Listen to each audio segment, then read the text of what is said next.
বাঙালিরা লুচির সাথে আলুর দম বা সাদা আলুর চচ্চড়ি ছাড়া যেন ভাবতেই পারি না। তাই আজ আমি লুচির সাথে বানিয়েছিলাম নিরামিষ কাশ্মীরি আলুর দম। নমস্কার, আমি সুস্মিতাস কিচেন অ্যান্ড ব্লগে আপনাদের স্বাগত জানাই। আজ একটু অন্যরকমভাবে কাশ্মীরি আলুর দমটা বানিয়েছি, তো চলুন দেখে নিই রেসিপিটা। প্রথমে আমি একটা বাটিতে 200 থেকে 300 গ্রামের মতন ছোট আলু নিয়েছি, জল দিয়ে ভালো করে ধুয়ে নিয়েছি। এবার ওই আলুগুলোকে আমি 1 চামচ নুন দিয়ে সেদ্ধ করে নেব। যদি বড় আলু নেন তাহলে একটা আলুকে 2 ভাগে ভাগ করে সেদ্ধ করবেন, তবে আলুর দমের জন্য ছোট আলুই কিন্তু পারফেক্ট। আমি এখানে একটা সিটি দিয়েছি। প্রেসার কুকারে যতক্ষণ না ভাপ বেরোয় ততক্ষণ গ্যাসেই চাপিয়ে রাখবেন, দেখবেন আলু সেদ্ধ হয়ে যাবে। আলুর খোসাগুলো এবার আমি ছাড়িয়ে নেব।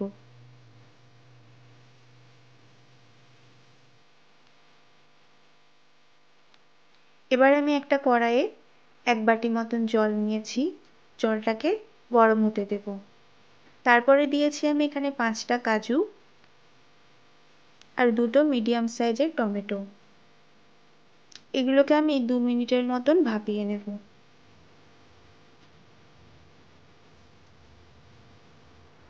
দু মিনিট পর দেখুন টমেটোগুলো আর কাজু বাদামগুলো ভাপানো হয়ে গেছে। এবার আমি এগুলো মিক্সির একটা বাটিতে তুলে নেব। একটু ঠান্ডা করে তবেই আমি ব্লেন্ড করব।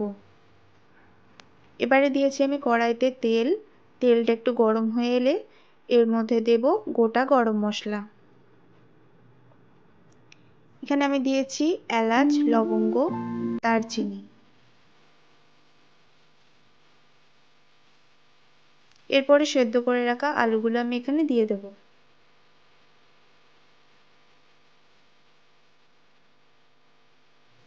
একটু নুন আর হলুদ দিয়ে আলুগুলোকে ভেজে নেব।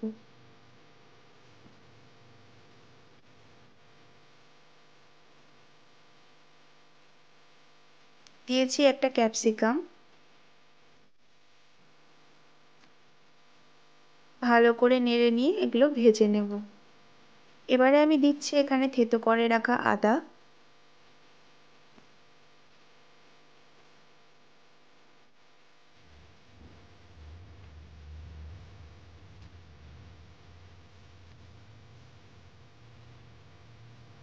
দু মিনিট মতো আমি ঢাকা দিয়ে রেখেছিলাম। আলুগুলো একটু লাল করে ভাজা হবে। এবারে দিয়েছি আমি অল্প একটু হিং, 1/4 চামচের মতন।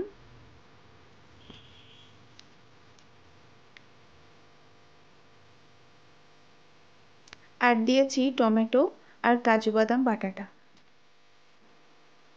মিক্সির বাটির জলটাও ধুয়ে দিয়েছি। এবারে ভালো করে নেড়ে মশলাটা কষতে দেব। দিয়েছি আমি এখানে চিনি, কাশ্মীরি লঙ্কার গুঁড়ো 2 চামচ মতন। কাশ্মীরি লঙ্কার গুঁড়ো দিলে ঝাল হয় না, খুবই সামান্য ঝাল হয়, টেস্টও ভালো হয়, কালারও ভালো আসে। আর দিয়েছি মটরশুঁটি। ভালো করে নেড়ে নিয়ে আমি 2 মিনিট মতন ঢাকা দিয়ে দেব। 2 মিনিট পর ঢাকনা খুলে এর মধ্যে দিয়েছি আমি টক দই। নুন আর চিনি দিয়ে আমি টক দইটাকে ফেটিয়ে রেখেছিলাম। টক দই ফেটিয়ে না দিলে তরকারিতেই দইটা ফেটে ফেটে যায়, তাই আমি একটু ফেটিয়ে নিয়ে দিয়েছি। এবার দইয়ের বাটির ধোয়া জলটাও দিয়েছি। ভালো করে নেড়ে নেব। আবারও 2 মিনিটের মতন ঢাকনা দিয়ে রাখবো। ঢাকনা খুলে আমি চেক করব যে নিচে লেগে যাচ্ছে কিনা। মশলাটা কষতে হবে যতক্ষণ না সাইড থেকে তেল ছেড়ে আসছে।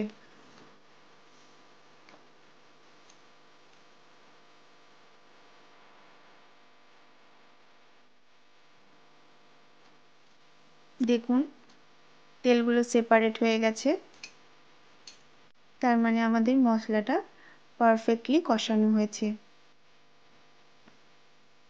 একটু হাই ফ্লেমে মশলাটাকে আমি আরও কিছুক্ষণ কষিয়ে নেব।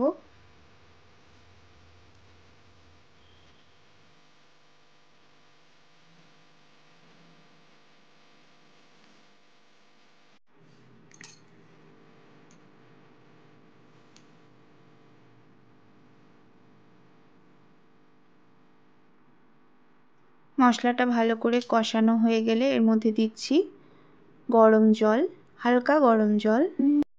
গরম জল দিলে যে কালারটা এসছে সেই কালারটা থাকবে। যদি ঠান্ডা জল এখানে দেন তাহলে এই যে কালারটা এসছে সেই কালারটা চলে যাবে আর ফ্যাকাশে রং হয়ে যাবে।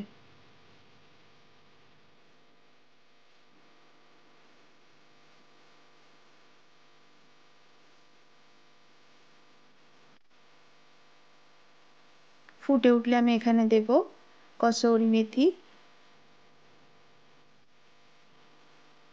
আর 1 চামচ গরম মশলার গুঁড়ো। 2 মিনিট মতন চাপা দিয়ে রাখবো। তারপর ঢাকনা খুলে আমি এখানে দিয়েছি 1/2 চামচ ঘি। আবারও কিছুক্ষণের জন্য আমি এখানে চাপা দিয়ে রাখবো 2 মিনিটের মতন।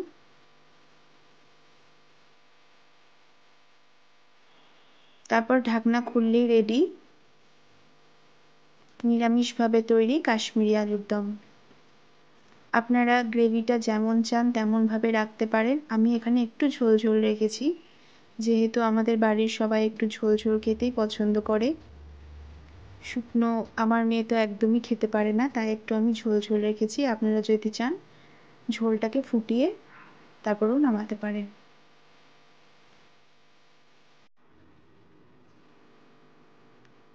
আলুর দম তৈরি। যদি ভিডিওটা ভালো লেগে থাকে লাইক অ্যান্ড সাবস্ক্রাইব করবেন। রাধে রাধে।